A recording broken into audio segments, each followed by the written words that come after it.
இப்ப நாம் பார்க்க போறது 48வது அதிகாரம், வழியறிதல். அவையறிதல் என்று 72வது அதிகாரம். அவையறிதல் என்பது 72. குறிப்பறிதல் என்று 2 இருக்கு. 71வது அதிகாரம், 110வது அதிகாரம். ஒரு குறிப்பறிதல் பொறுப்பு அல்ல, இன்னொரு குறிப்பறிதல் காமத்துப்பு அல்ல. ஆக மொத்தம் 8 அறிதல்கள் இருக்கின்றன. இந்த அறிதல்களில் நம்முடைய புரிதல்கள் வேண்டும். 8 அறிதல்களில் 3 அறிதல்கள் தொடரப் போகிறோம். அதிலே முதலாவது வழியறிதல். வலி என்றால் இங்கே வலிமை, மன வலிமைக்கு அப்படி மனதினுடைய வலிமை அறிதல், அந்த வழியை அறிந்து கொள்ளுதல். இங்கே இரண்டாவதாக காலம் அறிதலும், மூன்றாவதாக இடம் அறிதலும் இருக்கிறது. இது போர் செய்கிற அரசனுக்கு இந்த 3ஐயும் பார்த்து செய்தால்தான் அவன் வெற்றி பெற முடியும். தன்னுடைய வலிமையை அறிந்து கொள்ள வேண்டும், தன்னுடைய நாட்டினுடைய பொருளாதார வலிமையை அறிந்து கொள்ள வேண்டும், அரண் வலிமையை அறிந்து கொள்ள வேண்டும், கருவிகளின் வலிமையை அறிந்து கொள்ள வேண்டும், தன்னுடைய படை வீரர்களுடைய வலிமை அறிந்து கொள்ள வேண்டும். இதே போல் எதிரிகளுடைய வலிமை, அவர்களுடைய படை வலிமை, அந்த போர் வீரர்களுடைய வலிமை, அவர்களுடைய அதாவது காலத்திற்கு ஏற்ற புத்திசாலித்தனம், இவற்றையெல்லாம் அறிந்து கொள்ள வேண்டும் என்பதை சொல்லுவதுதான் இந்த வழியறிதல் என்பதனுடைய கருத்து.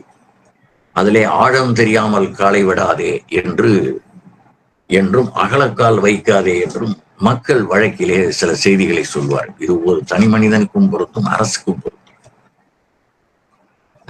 அவையார் கூட இடம்பட வீடடையல், உனக்கு எவ்வளவு தேவையோ அந்த அளவுக்கு வீடு கட்டிக்க. ஒரு 1100 சதுரடி என்பது போதுமானது.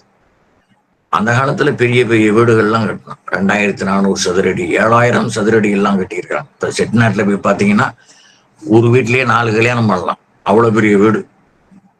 இந்த போர்ஷன்ல ஒரு கல்யாணம், அந்த போர்ஷன்ல ஒரு கல்யாணம், அப்படியே படலாம். அவ்வளவு பெரிய வீடுகளை எல்லாம் கட்டி போட்டு விட்டு அவர்கள் அதிலே குடியிருக்க மாட்டார்கள். எங்கேயாவது சிங்கப்பூர், மலேசியா, பினாங்கு என்று சென்று விடுவார்கள். அதெல்லாம் ஒரு வீடு 100 கோடி 200 கோடி போகும். அப்படிப்பட்ட வீடுகளை கட்டு. இடம்பட வீடடேல், உனக்கு தகுதியான அளவுக்கு வீட்டை கட்டிக்கொள். இன்று அந்த 1100 சதுரடி உள்ள வீட்டை பெருக்குவதற்கு ஆள் இல்லை. குப்பை கூலங்களாக வாழ்கின்றார்கள், குப்பையில் வாழ்கிறார்கள், படித்தும் குப்பையில் வாழ்கிறார்கள். அந்த காலத்து பெண்மணிகள் 2400 சதுரடி உள்ள வீட்டை கூட காலை ஒரு முறை, மாலை ஒரு முறை, 2 முறை கூட்டி பெருக்கினார்கள். அதனாலதான் இடம்பட வீடடேல் அவை பாட்டி சொன்னான். இடம் பட வீடு இடையில், உனக்கு தேவையான அளவு வீட்டை கட்டிக்கொள், சிறுக கட்டி பெருகவாள் என்று ஒரு பழமொழி சொல்வார்கள். எல்லா விதமான நன்மைகளையும் பெற்று சிறப்பாக சீரும் சிறப்புமாக வாழ வேண்டும், அதிலே ஒன்று பற்றி இல்லை. ஆனால் உனக்கு சின்ன அளவுல ஒரு வீடு குடியிருக்கிறது இருந்தா போதும். ஆனா வாழ்க்கை சிறப்பாக அமைய வேண்டும். அதான் சிறுக கட்டி பெருக வாழ்யும். அது மாதிரி நம்முடைய எண்ணங்கள் எல்லாம் இருக்க வேண்டும். ஒரு எடுத்துக்காட்டு, அதுக்கப்புறம் நம்ம குறளுக்குள்ளே போகலாம். வசுகுடகாமா என்று ஒரு நாடுகளை அறிந்து கண்டுபிடிக்க வேண்டும் என்ற வேட்கையில பல ஆண்டுகளுக்கு முன்னால கப்பல்ல பலரையும் அழைத்து கொண்டு திரிந்தார். அதிலே அவர்களுக்கு உணவு பற்றாக்குறை வந்தது, உடல் நோவு வந்தது. கப்பல்லே போயிட்டே இருந்த என்ன, வாஸ்கோடகாமா மீதே அவர்கள் எல்லாம் அதாவது எதிர்ப்பு அவன் பக்கமே திரும்பி விட்டது. அழைத்து சென்றவனாகிய வாஸ்கோடகாமா மேல திரும்பி விட்டது. அவன் இந்தியாவை கண்டுபிடிப்பது என்று அவன் கிளம்பி இருக்கிறான். இவர்கள் எல்லாம் எதிர்ப்பதை பார்த்த உடனே அவன் ஒரு ஆப்பிரிக்க கண்டத்தினுடைய ஒரு பகுதியில போய் ஒதுங்கினா. அந்த ஒதுங்கின இடம் மேற்கு இந்திய தீவுகள். இதாண்டா இந்தியான்ட்டான். கரை சேர்த்தா போதும்னு எல்லாம் இறங்கிட்டான். கரை சேர்ந்தா போதும்னு எல்லாரும் போனவெல்லாம் இறங்கிட்டான் என்பது வரலாறு. இதான் வழியறிதல். நீ சரியான மதிப்பீடுகளை வைத்துக்கொண்டு செல்லாமல் கடல்ல பலரையும் அழைத்து கொண்டு ஒரு ஒரு துப்பும் இல்லாமல் தெரிந்தவன். ஆனா எப்படியோ வாஸ்கோடகாமா மேற்கு இந்திய தீவுகளுக்கு போய் இறந்துட்டான். இப்ப நம்ம வெடிபொருள்கள் கண்டுபிடிச்சோம். நாம இது கண்டுபிடிச்சோம்னா பாறைகளை உடைப்பதற்கு அந்த அதுக்கு கரு வெடிப்பொருள் என்று ஒரு கருமருந்து என்று அந்த கருமருந்தை நாம கண்டுபிடிச்சோம். ஆங்கிலேயனும் கண்டுபிடிச்சான். ஆங்கிலேயன் கண்டுபிடித்தது எதற்கு என்றால் நம்மை வெடிப்பதற்கு. நாம் எதற்காக கண்டுபிடிச்சோம்? பாறைகளை வெடிப்பதற்கு, கிணறுகளை தோண்டுவதற்கு. சில இடங்கள்ல தண்ணீர் கிடைக்காமல் இருக்கும். அப்போ மிக ஆழமாக தோண்டுவதற்கு தோண்டினால் இவன் கடப்பாறையை வைத்துக் கொண்டு தோண்ட முடியாது. அந்த அளவுக்கு கெட்டியான பாறை. அப்பொழுது இந்த வெடிப்பொருள்களை பயன்படுத்தி பாறைகளை பிளந்தான். ஆனால் ஆங்கிலேயன் நம்மை பிளப்பதற்கு கண்டுபிடிச்சான். அதான் பீரங்கி எல்லாம் வச்சு சுட்டான். ஜாலியன் வாலாபங்கெல்லாம் அடிச்சான் பாருங்க. இந்த வேலையெல்லாம் செய்தான் என்பது இது சூழ்ச்சி. வழியறிதலிலே இது ஒரு சூழ்ச்சி. அவனுடைய மூளை அழுகி போயிருந்ததனால சூழ்ச்சியை பயன்படுத்துகிறான் என்பது வழி அறிதல். வழி அறிதல் என்பது வினை வழியும். முதல் குறள், வினை வழியும் தன் வழியும் மாற்றான் வழியும்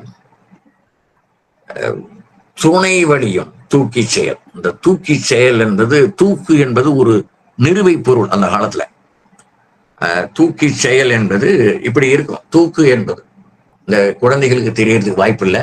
எப்படி ஒரு இந்த ரூல் தடி, ரூல் போடுறோம்லவா, மார்ஜின் போடுறதுக்கு, இந்த மாதிரி ரூல் தடி மாதிரி இருக்கும். அதுல இந்த பக்கம் சும்மா தான் இருக்கும்.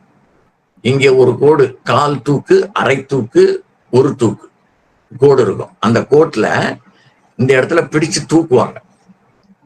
கால் தூக்கு, அரை தூக்கு, முழு தூக்கு. அதிலே ஒரு தோளாலான, அதாவது மாட்டுத்தோளோ ஆட்டுத்தோளோ, அந்த தோளாலான தட்டு மாதிரி இருக்கும். 4 பக்கமும் கயிறு கட்டி வச்சிருப்பாங்க. அந்த பொருளை வைப்பார்கள். தராசு மாதிரி இந்த பக்கம் ஒண்ணுமே இருக்காது. அது ஒரு இடைக்கருவியாக இருந்தது. அது எதுக்கு என்றால் ஆராய்தல். தூக்கு என்றால் ஆராய்தல். அந்த அந்த அந்த தூக்கு என்கிற கருவியானது எவ்வளவு பொருள்கள் என்று ஆராய்ந்து நமக்கு கொடுக்கிறது. அதான் அந்த தூக்கி செயல். ஆராய்ந்து செயல் செய்ய வேண்டும். என்ன வழியெல்லாம் பண்ணணும்? வினை வழி பார்க்க வேண்டும். வினைவெளி என்றால் என்ன? எடுத்துக்கொண்ட செயல் திறனுடைய வலிமை என்று பொருள். வினை என்பது. அடுத்து தன்னுடைய வழி, தன்னுடைய வலிமை, மாற்றானுடைய வலிமை. இப்ப 2 பக்கத்துக்கும் உள்ள வலிமை, அதான் துணை வலிமை. 2 படை வீரர்கள், தாங்கிட்ட எப்படிப்பட்ட ஆள் இருக்கான், அவங்கிட்ட எப்படிப்பட்ட ஆள் இருக்கான், நம்மகிட்ட என்னென்ன பொருள்கள் கருவிகள் இருக்கின்றன, அவரிடம் என்னென்ன பொருள்கள் கருவிகள் இருக்கின்றன என்பதையெல்லாம் சொல்வதுதான் இந்த வினை துணை வழி என்பது பொருள். இல்லை தெரிந்து வினையாடல், ஆழ்வினை உடைமை, வினை தூய்மை, வினத்துற்றுமை என்று ஒரு 4 அதிகாரங்கள் இதனோடு தொடர்புடையவை. 52, 62, 52, 62, 66, 67 இந்த 4 தலைப்புகள்ல இதற்கு துணை சேர்ப்பதாக வருவது. தூக்கி செயல் என்றால் என்ன என்றால் ஆராய்ந்து செயல்பட வேண்டும் என்பதை நாம் கருத்தில் கொள்ள வேண்டும். ஆங்கிலேயரை எதிர்த்து போராட பல திட்டங்களை நாம் மேற்கொண்டோம். இதெல்லாம் வரலாறு. தமக்கு நுணுக்கமாக இருப்பது போல காட்டி எதிரியிடம் காட்டி கொடுத்த வரலாறும் உண்டு. கட்டபொம்மன்ல எட்டப்பன் காட்டி கொடுத்ததாக வரும். அது எந்த அளவுக்கு உண்மை என்று தெரியவில்லை. இதற்கு மறுப்பு வந்திருக்கிறது. அவன் எட்டப்பன் காட்டி கொடுக்கவில்லை என்று உண்டு. திரைப்படத்துல அப்படி வந்திருக்கு, வரலாறுலயும் அப்படி இருக்கு. அது நமக்கு தெரியல. ஆனால் வேலு நாச்சியாருடைய வரலாறுல காட்டி கொடுத்த வரலாறு இருக்கிறது. ஆங்கிலேயரிடம் வேலு நாச்சியாரை இதையெல்லாம் மீறி தியாக தழும்பாக இருந்த குயிலினுடைய நுண்ணறிவினாலே அந்த சிவகங்கை சீமையும் காப்பாற்றப்பட்டது. வேலு நாச்சியாருடைய திறமும் வெளிப்பட்டது. அதற்கு யாராவது ஒரு தியாகம் செய்ய வேண்டும் போல் இருக்கிறது. முதலாக தற்கொலை படையை கண்டுபிடித்தவள் குயிலி. அடுத்து 2வது குறள், ஒல்வது அறிவது அறிந்ததன் கண் தங்கி செல்வார்க்கு செல்லாதது இல். இப்ப ஒல்வ தறிவது அறிந்ததன் கண் தங்கி அப்படின்னு போட்டிருக்கும் அந்த குறள் புத்தகத்துல. அது மாதிரி படித்தால் பொருள் விளங்காது. ஒல்வது அறிவது அப்படிங்கிறத ஒல்வது அறிவது. அறிந்ததன் கண் தங்கி என்பதை அறிந்ததன் கண் தங்கி அப்படி படிக்கணும். அந்த 4வது சீர்ல இருக்கிற கண்ணுக்கு இடம் என்று பொருள். இந்த கண் என்று வருகின்ற செய்தி பூராம எல்லாமே அது இடம் என்கிற பொருள்ல வரும். அறிந்ததன் கண் தங்கி என்றுதான் படிக்க வேண்டும். அறிந்ததன் கண் தங்கி என்று படித்தால் பொருள் விளங்காது. இதுக்காக தான் இந்த வகுப்பே. இந்த பிழை இல்லாமல் படித்து உணர வேண்டும், பொருள் உணர்ந்து படிக்க வேண்டும் என்பதனாலதான் நாம் உங்களை இங்கே கொண்டு வந்து வைத்திருக்கிறோம். அறிந்ததன் கண் தங்கி என்று படித்து விடாமல், அதுல அப்படித்தான் இருக்கும். ஏன்னா சீர் என்று நம்ம அடிக்கடியே சொல்லி இருக்கிறோம். சீர் என்றால் அந்த இலக்கண அமைப்பின்படி அப்படித்தான் எழுதுவார்கள்.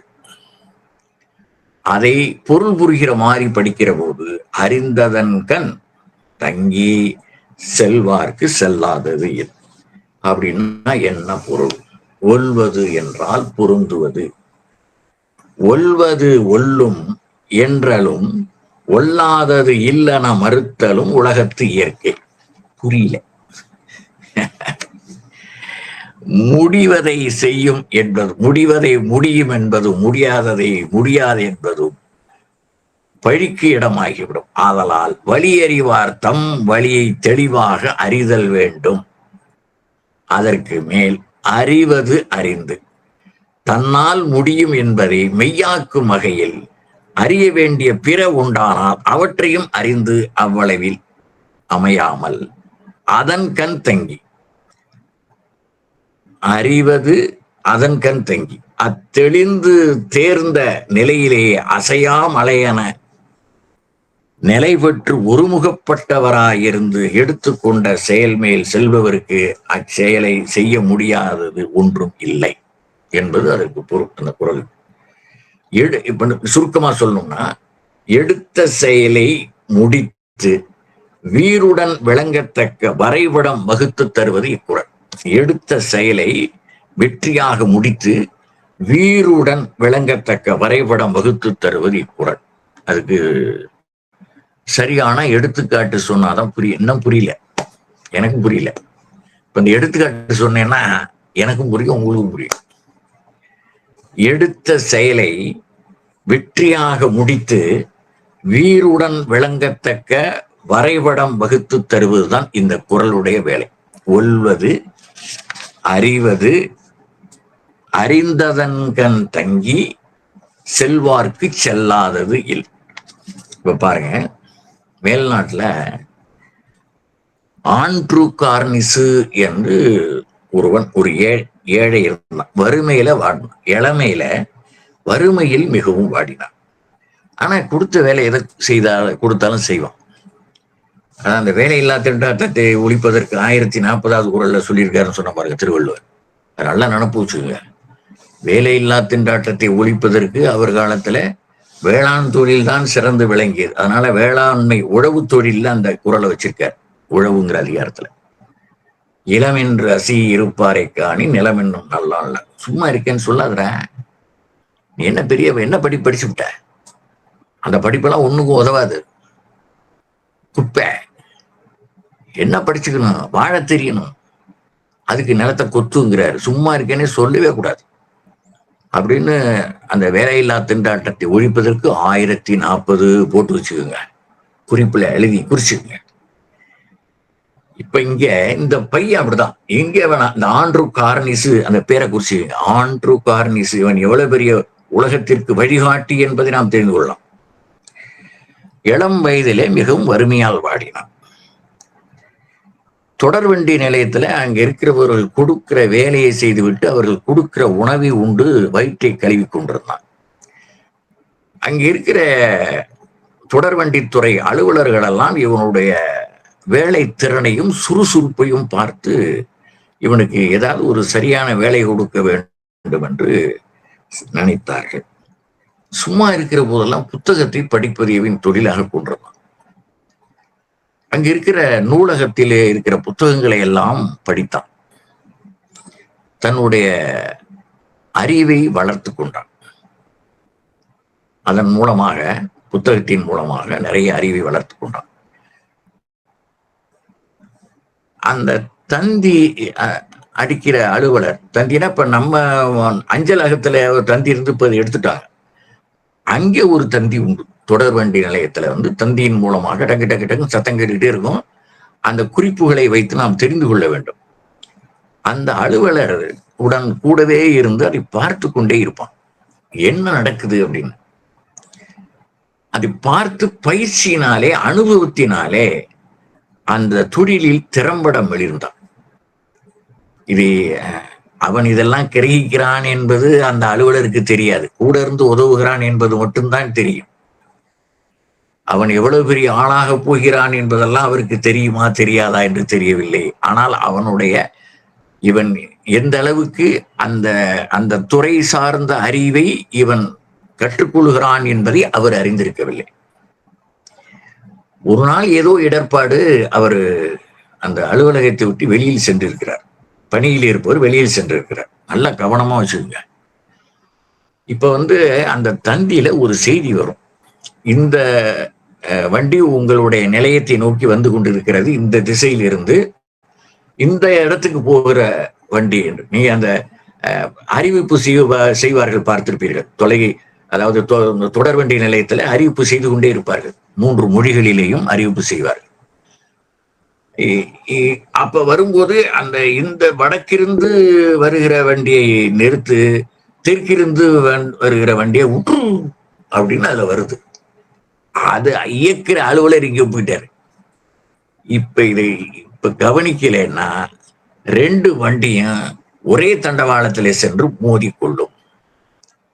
இதற்காக அவன் என்ன செய்தான் என்றால், அந்த அலுவலரை பற்றி வெளியே போய் அங்கே இங்கே அலைஞ்சால் அந்த வண்டி நாசமாயிரும். அதனால அதுல வர்ற குறிப்புகளை இவன் நாள்தோறும் அதை கவனித்து பார்த்து கொண்டே இருந்ததனால் அதில் சொன்ன மாதிரி இவன் செய்தான். அந்த வண்டி நின்றது. இந்த வண்டி அடுத்த தண்டவாளத்தின் மூலமாக சென்று விட்டது. எந்த வண்டியை நிறுத்த சொன்னாரோ அந்த வண்டியை இவன் நிறுத்திவிட்டான் அந்த தந்தியின் மூலமாக. அதற்கு அடுத்த வண்டியை செல்வதற்கான வழியையும் அதிலே அடித்து விட்டான். மாற்றுப்பாதையிலே அது சென்று விட்டது. கொஞ்ச நேரம் கழிச்சு அவர் வருகிறார். பதற்றத்துடன் வருகிறார். ஏனென்றால் இது எப்படி நடந்தது? இங்கிருந்து வருகிற வண்டியும் அங்கிருந்து வருகிற வரையும் ஒரே மாதிரி இருக்குமே, இப்படி நிகழ்ந்தது, இந்த வண்டி நிற்கிறது, அந்த வண்டி போய்விட்டதே என்று பார்க்கிற போது அவனை கேட்கிறார், இப்படி குறிப்பு வந்தது, நான் இப்படி செய்தேன் என்று அவன் சொல்கிறான். அவர் மிகவும் வியந்து, இவ்வளவு விரைவாக இந்த தொழிலை கற்றுக்கொண்டாயே என்று சொல்லி அவனுக்கு ஒரு சரியான வேலை கொடுக்கிறார், நிரந்தர வேலை கொடுக்கிறார் அங்கே. அதற்கு பிறகு அவன் படிப்படியாக உயர்கிறான். தன்னுடைய இனி இங்கிருந்து பார்த்தால் நம்முடைய வேலைக்கான இது இல்லை என்று இவன் தனியார் நிலையில் ஒரு தந்தி அலுவலகமே தொடங்குகிறான். அதில் மிளிர்கிறான். தன்னுடைய 40 வயதுக்குள்ளாக $56 கோடி சம்பாதித்து விட்டான். அமெரிக்க டாலர்ல 56 கோடி இல்ல, 56 கோடி இல்ல, $56 கோடி. அதை நம்ம கணக்குல ஒரு 90 பெருக்கிங்க, கிட்டத்தட்ட 5040 கோடி வருது நம்ம காசுக்கு. 40 வயசுக்குள் அவன் இவ்வளவு சம்பாதித்து விட்டான். இது என்ன சார் பெருசு? யார இப்படி சம்பாதிக்கிறான், அவன் இப்படி சம்பாதித்தான். எல்லாம் நேர் வழியில் சம்பாதித்தது. அவ்வளவு அவனுடைய சுறுசுறுப்புக்கும் அவனுடைய வேலை வாய்ப்புக்கும் கிடைத்தது. அதை வச்சுக்கிட்டு அவன் சும்மா இல்ல, எதனால் தான் உயர்ந்தோம் என்று திரும்பி பார்க்கிறான். நூல்களை படித்ததால். அந்த நூல்கள் எங்கு இருந்தன? நூலகத்தில் இருந்தன. இவன் உலகம் முழுமையும் ஆயிரக்கணக்கான நூலகங்களை திறக்கிறான் அந்த பணத்தை வைத்துக் கொண்டு. அதுதான் செயல். இந்த குறளுக்கு அதுதான் செயல். என்ன செய்யறான் பாருங்க. ஒல்வது அறிவது அறிந்ததன் கண் தங்கி. அறிந்ததன் கண் தங்கினா பொருள் புரியுதப்ப. அறிந்ததன் கண் தங்கினா தான் சம்பாதித்த பொருளை நான் சம்பாதித்தை நானே தின்ன வேண்டும், நானே உண்ண வேண்டும் என்று கருதாமல் எதனால் பயன்பெற்றானோ உலக மக்கள் அனைவரும் நூலகத்தில் சென்று படித்து உயர வேண்டும் என்று கருதினான். வகுப்பறையில் நீங்கள் மனதை ஒருநிலைப்படுத்தி கவனமாக கேட்டிருந்தால் வீட்டில் சென்று 10 மணித்துளிகள் ஒவ்வொரு பாடத்துக்கும் ஒதுக்கினால் போதும். கணிதம் மட்டும் செய்முறை பயிற்சி என்பதனால அதுக்கு கொஞ்சம் கூடுதல் நேரம் எடுத்துக்கொள்ளலாம். மற்ற நேரங்களில் வேறு நூல்களை நூலகத்தின் மூலமாக நீங்கள் படித்தால்தான் அறிவு துளக்கம் பெறும். வாய் உணவு உடலை வளர்ப்பதற்காக என்று தவறாக புரிந்து கொள்கிறோம். வாய் உணவு என்று சொல்லுகிறோமே, அது உடலை வளர்ப்பதற்காக அல்ல, உடலை இயக்குவதற்காக. பொருள் புரியுதா? உடலை வளர்ப்பதற்காக உண்பதில்லை, உடலை இயக்குவதற்காக உண்கிறோம். உடல் இயங்க வேண்டும், அதற்காக உண்கிறோம். அதேபோல் செவி உணவு, செவி உணவு என்பது அறிவு இயக்கத்திற்காக. நன்றாக புரிந்து கொள்ளுங்கள். இதெல்லாம் குறிப்பெடுத்துக்கணும். குறிப்பெடுத்தாதான் நினைவு இருக்காம போயிடும். வாயு உணவு என்பது உடலை வளர்ப்பதற்காக அன்று, உடலை இயக்குவதற்காக. செவி உணவு என்பது வெறுமன செய்திகளை கேட்டு காற்றில் விடுவதற்காக அன்று, அறிவு இயக்கத்திற்காக. துளங்க வேண்டும், அறிவு துளங்கிக் கொண்டே இருக்க வேண்டும். அப்போதுதான் அது வளர்ச்சி பெறும். ஒல்வது அறிவது அறிந்ததன் கண் தங்கி செல்வார்க்கு செல்லாதது இல். அடுத்து 3வது குறள். உடைத்தம் வலி அறியார் ஊக்கத்தின் ஊக்கி இடைக்க முறிந்தார் பலர். உடைத்தம் வலி அறியார் ஊக்கத்தின் ஊக்கி எடைக்கண் முறிந்தார் பலர். உடைத்தம் என்பதை தம்முடை என்று மாற்றிக்கொள்ளுங்கள். தம்முடை வழி அறிவார். இந்த உடைத்தம் என்பதை முன்பின்னாக போட்டிருக்கார். உடைத்தம் வழி அறியார், தம்முடை அப்படின்னு மாத்திக்கணும். இந்த உடைத்தம் என்பதை தம்முடை வழி அறியார் ஊக்கத்தில் ஊக்கி எடைக்கண் முறிந்தார் பலர். தம்முடைய தமக்கு இயல்பாக அமைந்தும் வாய்த்தும் உள்ள வலிமையை அறியாதவராய் தற்செருக்காலும் இருமாப்பாலும் பேராசையாலும் போலி புகழ் வேட்டும் அறியாதவராய். தன்னை அறியல, செருக்கு வந்துருது. இப்ப இவனுக்கு செருக்கு வந்திருந்தா என்ன? ஆண்ட்ரூ கார்னிஸுக்கு செருக்கு வந்திருந்தா அவ்வளவு வேலை செய்ய முடியுமா? செய்ய முடியாது. ஒண்ணுமே செய்யாத பல பேரு தன்னை பெருசா வியவர்க்கு ஞான்றம் படிச்சோம் இல்லையா, தன்னை பற்றி வியந்து பெருமையா சொல்லிக்கிட்டே இருப்பான். அதாவது தன்னை அறிதல் என்பது மிகப்பெரிய செயல். அது இருந்து விட்டால் இந்த செருக்கே வராது. தற்செருக்கு, தன்னை பற்றி பெருமையாக சொல்ல வேண்டிய இடத்துல குறிப்பிடலாம். ஆனா அதையே பெரிய செயலாக தன்னை பற்றி தானே சொல்லிக் கொள்வார்கள். சில பேர் என்னை பத்தி நீ மேடையில பேசுன்னு சொல்லுவான். இப்படி நிறைய பேர்த்த நான் பார்த்திருக்கேன். என்னோட வாழ்க்கையில நிறைய பேர் பேரெல்லாம் சொன்னீங்கன்னா அதிர்ந்து போவீர்கள். அப்படி ஒரு திரைப்படத்துல காசு கொடுத்து குத்துவான் அவனை. அந்த அந்த அம்மா இவனை ஜெயிப்பியான்னு கேட்பா. ஜெயிப்பனே அப்படின்ட்டு அவனை தனியா கூட்டிட்டு போய், இது மாதிரி எனக்கு ஒரு திருமணம் நடைபெற வேண்டியிருக்கு, உன்னை ஜெயிக்கணுங்கிற, நீ அதுக்கு உடன்படு, உனக்கு ஒவ்வொரு குத்துக்கும் இவ்வளவு காசு தரேன் அப்படின்னு ஒரு திரைப்படத்துல வருது. அது அந்த எல்லாத எண்ணி செயல் வேண்டும் இருக்கு. அது மாதிரி இது ஒரு ஒரு ஒரு மட்டமான மனநிலை. இது இப்படி தன்னை இப்படி எல்லாம் புகழ்ந்து கூறு என்று சொல்வது, ஒருவனை புகழ வேண்டுமானால் அவன் இல்லாத இடத்தில் அவனை பற்றி சொல்ல வேண்டும். இல்லாத இடத்தில் இப்படிப்பட்டவர் அப்படிப்பட்டவர் என்று அவர் செய்த நல்ல செயலை மட்டும் கோடிட்டு காட்ட வேண்டும். அதைத்தான் இந்த குறளில் சொல்கிற உடைத்தம் வழியறியார் ஊக்கத்தின் ஊக்கி எடைக்கண் முறிந்தார் பலர்.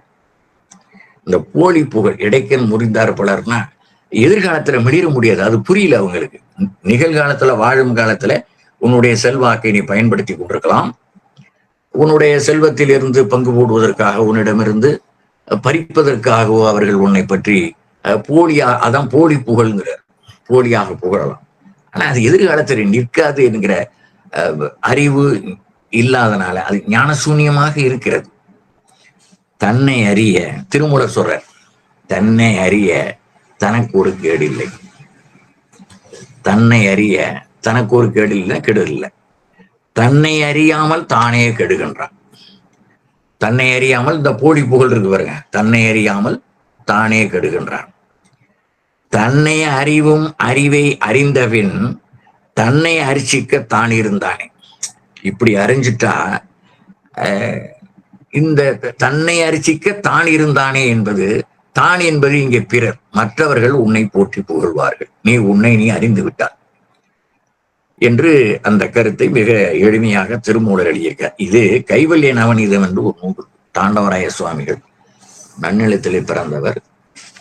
அவர் கடந்த 2 நூற்றாண்டுகள் முன்னாலே வாழ்ந்தவர். அவர் வேதாந்த கருத்துக்களை உள்வாங்கி கைவல்ய நவநீதம் என்று அவர் கொடுத்திருக்கார். அதிலே தன்னையும் தனக்கு ஆதார தலைவனையும் கண்டானேல் பின்னை அத்தலைவன் தானாய் பிரமமாய் பிறப்பு தீர்வன். உன்னை நீ அறிந்தாயாகில் உனக்கு ஒரு கேடும் இல்லை. முதல் 2 வரையை விட்டுருங்க, 2, 3, 3, 4 எடுத்துங்க. உன்னை நீ அறிந்தாய் ஆகில் உனக்கு ஒரு கேடும் இல்லை. உன்னை அறிந்தால் உலகத்தில் போராடலாம். திரைப்படத்தில் இதை வச்சா எடுத்து எழுதுறான். என்னை நீ கேட்கையாரே இது உபதேசித்தேனே. என்னை நீ கேட்கலன்னா நான் இதை உனக்கு சொல்ல போறதில்லை. என்ன கேட்ட? நான் ஓய்வு பெறுவதற்கு, நான் என்றால் இந்த ஆன்மா, உள்ளே இருக்கிற ஆன்மா ஓய்வு பெறுவதற்கு நான் என்ன செய்ய வேண்டும் என்று அவன் கேட்கிறான். அப்படி நீ கேட்டதனாலே நான் உனக்கு இதை உபதேசித்தேன், இல்லை என்றால் உனக்கு சொல்லவே மாட்டேன் அப்படிங்கிறார் தாண்டவராய சுவாமிகள். என்ன சொல்றார்? 3வது அடி, உன்னை நீ அறிந்தாயாயில் உனக்கு ஒரு கேடும் இல்லை. எந்த கேடுனா எந்த ஒரு கெடுதலும் உனக்கு வராது. உன்னை நீ அறிய வேண்டும். நீ உன்னை பற்றி நீ பெரிதாக டம்பம் அடித்துக் கொள்கிறாய். நான் பெரிய ஆள், அதை செய்தேன் இதை செய்தேன் என்று டம்பம் அடித்துக் கொள்கிறாயே. உண்மையில் ஒரு செயல் செய்கிறோம் என்றால் அந்த செயலுக்கு அவன் மட்டுமே கரணியம் அன்று, அவன் மட்டுமே கரணியம் அல்லன். நான் இப்போ மே 1ஆம் தேதி நடத்த இருக்கிறோம் இந்த திருக்குறள் ஒப்பித்தல் போட்டி. நான் ஒருவனால் அதை முடிக்க முடியுமா? ஒருத்தர் இடம் கொடுக்கிறார், ஒருத்தர் உணவு கொடுக்கிறார், ஒரு 200 பேர் நடுவர்களாக இருக்கிறார்கள். அந்த பையன் ஒப்பிக்கிறதுக்காக, அந்த குழந்தைகள் ஒப்பிப்பதற்காக அந்த பெற்றோர்கள் அழைத்து வருகிறார்கள். பல்வேறு சூழல்களில் அவருக்கு கற்பித்திருப்பார்கள். அந்த குழந்தைகள்ல இவ்வளவும் நடக்கணும். ஒளிபெருக்கி சரியா இருக்கணும், அவரும் சரியா இருக்கணும், ஒளிபெருக்கி சரியா இருக்கணும், நமக்கு சூழலும் சரியா இருக்கணும். எவ்வளவு இருக்கு பாருங்க. நான் சொன்னது கொஞ்சம்தான். இதை நான் மட்டுமே செய்தேன் என்றால் அது நான் என்னை கெடுத்துக் கொள்கிறேன் என்று பொருள். அதை எனக்கு உணர்த்துவதற்காகத்தான் இந்த குறளை எழுதுகிறார். உடைத்தம் வலியறியார் ஒருவனால் செய்யப்படுவதில்லை. எந்த ஒரு காரியமும் தனி ஒருவனால் செய்து முடிக்க இயலாது. அவனுக்கு துணை இருந்து அவனை முன்னிறுத்த வேண்டும், முன்னிறுத்தி உள்ளே தள்ள வேண்டும். அந்த செய்தியை, அந்த செயலை சிறப்பாக முடிப்பதற்கு துணை இருக்க வேண்டும். அந்த துணை இல்லை என்றால் ஒன்றும் முடியாது என்பதைத்தான் உடைத்தம் வலியறியார் ஊக்கத்தின் ஊக்கி செய்யுங்க. ஏங்க அப்படிலாம் செலவு பண்ணிக்கிட்டு நேரத்தை கெடுத்துக்கிட்டு என்று நம்மளை அப்படியே ஆஃப் பண்ணிடாம, தடுத்து விடாமல் ஊக்கத்தின் ஊக்கி எடைக்கண் முறிந்தார் போல வலிமை அறியாதவர்களாக இருக்கிறார்கள். பெருமை பண்பாவது செருக்கின்றி வாழ்வதாகும். இதை பெருமிதம் இன்மை சிறுமை பெருமிதம் ஊர்ந்து விடல் என்பதை இந்த குறளுக்கு சேர்த்து போட்டுங்க. 979 98வது அதிகாரம் 9வது குறள் 979. பெருமை பெருமிதமின்மை சிறுமை பெருமிதம் ஊர்ந்து விடல். இந்த அரிய செயல்களை செய்தவர்கள் நான் என்னைய செஞ்சு விட்டேன் அப்படிம்பாங்க. ஆனா சாதாரண ஒரு செயலை செய்துவிட்டு அதை பிரமாதப்படுத்துவார்கள், பெருமையாக பேசுவார்கள். அதைத்தான் இந்த குறள் சொல்கிறது. சிறுமை பண்பாவது செருக்கின் மிதப்பில் திளைத்து விடுவது, பெருமை பண்பாவது செருக்கின்றி வாழ்வதாகும் என்பதை இந்த குறள் மூலமாக நாம் அறிந்து கொள்ளலாம். 4வது குறள், அமைந்தாங்கு ஒழுகான் அளவறியான் தன்னை வியந்தான் விரைந்து கெடும். அமைந்தாங்கொழுகான் அளவறியான் தன்னை எப்படி இருக்கும்? அமைந்தாங்கு ஒழுகான் அளவறியான் தன்னை வியந்தான் விரைந்து கெடும். இப்ப 3 கருத்துக்களை இந்த குறள் மூலமாக சொல்லுகிறார். அந்த 3லும் பின்னாலே இருக்கிற விரைந்து கெடும் என்கிற 2 சீர்களையும் இணைத்துக் கொள்ள வேண்டும். அமைந்தாங்கு ஒழுகான் விரைந்து கெடும், அளவறியான் விரைந்து கெடும், தன்னை வியந்தான் விரைந்து கெடும். அப்படியே வச்சுக்கோங்க. இந்த விரைந்து கெடும் என்பதை இந்த 3 கருத்துகளையும், உங்க கருத்துல சொல்ல போனா 3 பாயிண்ட். அமைந்தாங்கு ஒழுகான், அமைந்தாங்கு ஒழுகான் ஒரு கருத்து. 2வது அளவறியான், 3வது தன்னை வியந்தான். இந்த 3ஐயும் செய்பவர்கள் விரைந்து கெடுவார்கள். அப்படின்னா என்ன? அமைந்தாங்கு ஒழுகான் என்றால் என்ன? அதாவது பிறரோடு இணங்கி நடக்க தெரியாதவன், அதாவது கருத்து வேறுபாடுகளுக்கு இணங்கி நடப்பது என்று பொருள் அன்று. ஒரு நல்ல செயல் என்பது தெரிந்தும் இணங்கி வரமாட்டான். ஊரோடு ஒத்துப்போன்னு சொல்றாங்க இல்லையா, அது மாதிரி இவனுடைய கருத்து வேறாக இருக்கலாம், அவங்களுடைய கருத்து வேறாக இருக்கலாம். ஆனால் ஒரு முடிவு எடுக்கப்பட்டு விட்டால் அதற்கு கட்டுப்பட வேண்டும் என்பது கருத்து. இப்போ சட்டமன்றத்திலோ நாடாளுமன்றத்திலோ பல்வேறு கட்சிகளுடைய பிரதிநிதிகள் இருக்கிறார்கள். அவர்கள் ஒரு தீர்மானத்தை கொண்டு வருகிற போது அது சட்டமாவதற்கு முன்னாலே விவாதிப்பார்கள். விவாதித்து ஒருமித்த கருத்து எடுக்கப்பட்டதற்கு பிறகு அதை எல்லோரும் ஏற்றுக்கொண்டுதான் ஆக வேண்டும், வேறு வழி இல்லை.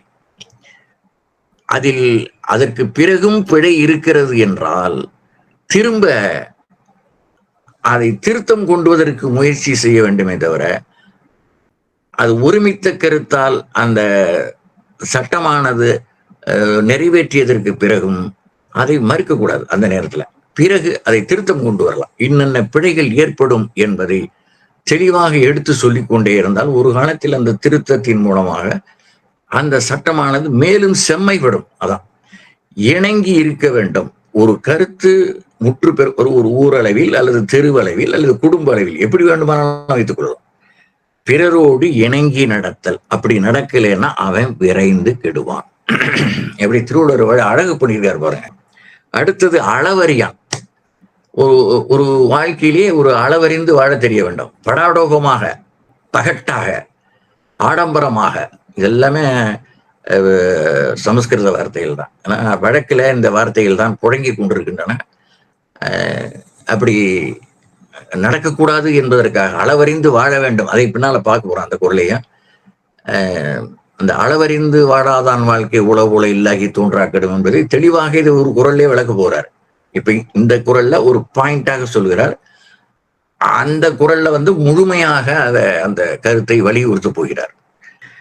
3வது கருத்து தன்னை வியந்தான். வியவர்க்கு இஞ்ஞான்றும் தன்னை நயவர்க்கு நன்றி போய்வாவினே என்று சொன்னோம் அல்லவா, அதே கருத்து தான் 3வது கருத்து. தன்னை வியந்தான் விரைந்து கெடும். தற்பெருமை பேசிக் கொண்டிருப்பவன் விரைந்து கெட்டு விடுவான் என்ற 3 கருத்துக்களை மாணவர்கள் நல்ல தெளிவாக ஒவ்வொரு குறளும் ஒவ்வொரு உண்மையை அல்லது பல்வேறு பொருண்மைகளை கொண்டு உள்ளன என்பதற்காக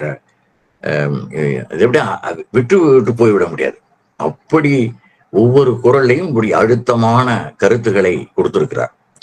அமைந்தாங்கு ஒழுகான், அளவறியான், தன்னை வியந்தான் விரைந்து கெடும் என்பது இந்த ஒரு குறளுக்குள்ளே விரைந்து கெடும் என்கிற 6வது 7வது சீரை இப்படி நடக்கலைன்னா அவன் விரைந்து கெட்டு விடுவான் என்பதை குறளோடு 834 834 479 479 439 இந்த 3 குறள்களையும் நாம் இணைத்து படித்தால் இதனுடைய என்ன சிறப்பாக இருக்கும். அறிவோடு சிந்தித்து உள்ளம் பற்றி ஒழுகினால் கேடின்றி வாழலாம் என வழிகாட்டுவது இந்த குறள். 5வது குறளுக்கு செல்லாம். பீலிவே சாகாடும் அச்சு இரும் அப்பண்டம் சால மிகுத்து பெயன். பீலி என்பதற்கு அந்த மயில் இறகு இருக்கும், அதுல வெள்ளையா இருக்கு பாத்தீங்களா, அதுக்கு பேர் பீலின்னு பேர். அது வெயிட்லெஸ், அதாவது எடை இருக்காது. அதுக்குள்ள ஒரு துளை இருக்கும், அந்த துளை இருப்பதனால அதுக்கு பீலின்னு பேர். எவ்வளவு நீளம் இருந்த அந்த தோகையினுடைய நீளம் இருந்தாலும் அந்த முழுமையும் அது அந்த துளை இருக்கும். அதனால அதுக்கு பீலி என்று ஒரு வார்த்தை போடுறோம். நல்ல தமிழ் வார்த்தை, தமிழ் சொல். அதான் மயில் தோகையே என்றாலும் வண்டி தாங்கும் அளவுக்கே ஏற்ற வேண்டும். அது எடை குறைவானது தானே என்று மேலே மேலே மேலே ஏற்றினால் அச்சு முறிந்துவிடும். அச்சு என்பது ஒரு வண்டியில இருக்கிற அந்த கடையாணி இருக்கு பாருங்க, அது கடையாணி போட்டிருக்க அந்த அந்த இடத்துக்கு அச்சு என்று பெயர். அந்த அச்சாணியானது முறிந்துவிடும் என்பதை இந்த குறள் மூலமாக சொல்கிறார். எந்த ஒன்றாக இருந்தாலும் அளவோடு இருக்க வேண்டும் என்பதற்காக ஒரு உழைப்புக்கும் அளவு இருக்க வேண்டும். இதான் அந்த தொழிலாளர் தினம் என்று கொண்டாடுகிறோம்ல, மே 1ஆம் தேதி. அது ஒரு 1860களுக்கு மேல இது உலகளாவிய அளவில் முதலில் அமெரிக்காவில் இந்த போராட்டம் தொடங்கியது என்பார்கள். 8 மணி நேரம் வேலை, ஒரு நாளைக்கு 24 மணி நேரத்தில் 1/3 வேலை செய்யலாம். அதுக்கு மேல வேலை செய்தால் களைப்பு மிகுதியாகிவிடும் என்பதனாலே அதை முறைப்படுத்த எண்ணினார்கள். அதற்கு முன்னாலே 16 மணி நேரம் எல்லாம் வேலை செய்வார்கள். அவர்கள் மிகவும் களைத்து விடுவார்கள். அடுத்த நாள் எழுந்திருக்கவே முடியாது. இந்த 8 மணி நேரம் வேலை செய்வதே பெரிதாக இருக்கிறது. ஒரு ஒரு மனிதனை 12 மணி நேரம், 14 மணி நேரம், 16 மணி நேரம் ஒரு நாளைக்கு வேலை செய்தால் எப்படி இருக்கும்? ஆனால் உழைப்பிற்கும் அளவு வேண்டும், உறக்கத்திற்கும் அளவு வேண்டும். நாள் பூரா தூங்கிக்கிட்டே இருக்கான் பாருங்க சில பேர்.